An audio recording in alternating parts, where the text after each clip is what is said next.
মেলান্দহের চর মাহমুদপুরে ঘর ভাঙচুর, লুটতরাজ ও ভূমি দখলের অভিযোগ।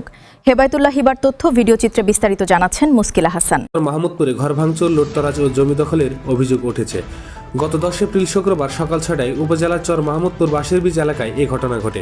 সরেজমিনে গিয়ে দেখা যায় ভুক্তভোগী মোহাম্মদ শামসুল হক নইদে আলতাফুর জমির একই অংশের দাবিদার হাজী আসাদুজ্জামান আক্কেল সাক্ষাৎকালে এই জমির মালিকানা দাবি করেন। তারা বলেন, নজু মিয়া এই জমির কোনো প্রকার অংশীদার না হওয়া সত্ত্বেও জোরপূর্বক হামলা, ভাঙচুর ও লুটতরাজ করেন।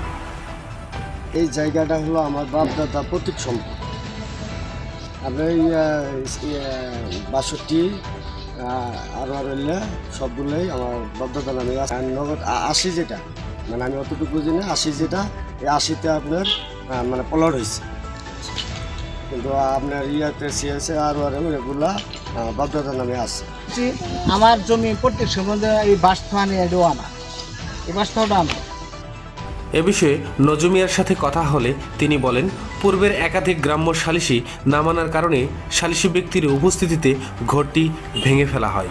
খালি যারা আমার সিদ্ধান্ত দিছে, আমার জায়গা আমার সিদ্ধান্ত দিছে, ওনারা অমান্য করছে। এই ঘরটা খালি যারাই ভেঙে দিয়েছে, সালিসি অমান্য করছে। ঘটনার সূত্রে জানা যায়, ব্রিজ নির্মাতা ঠিকাদার অস্থায়ী এই ঘরটি হাজী আসাদুজ্জামান আক্কেল মিয়ার সম্মতিতে নির্মাণ করেন। নির্মাতা প্রতিষ্ঠান ব্রিজের কাজ সম্পন্ন করার পর শামসুল হক নইদে ও আলতাফুরের নিকট বিক্রি করেন। এ বিষয়ে মুঠোফোনে ঠিকাদারের সাথে কথা হলে শামসুল হক নইদে ও আলতাফুরের কাছে ঘরটি বিক্রি করার কথা স্বীকার করেন। এটা আমার অফিস ঘর ছিল, পরে আমি এটা আপনার যে আপনার ওটা নিচ্ছে আমার কাছ থেকে। জি।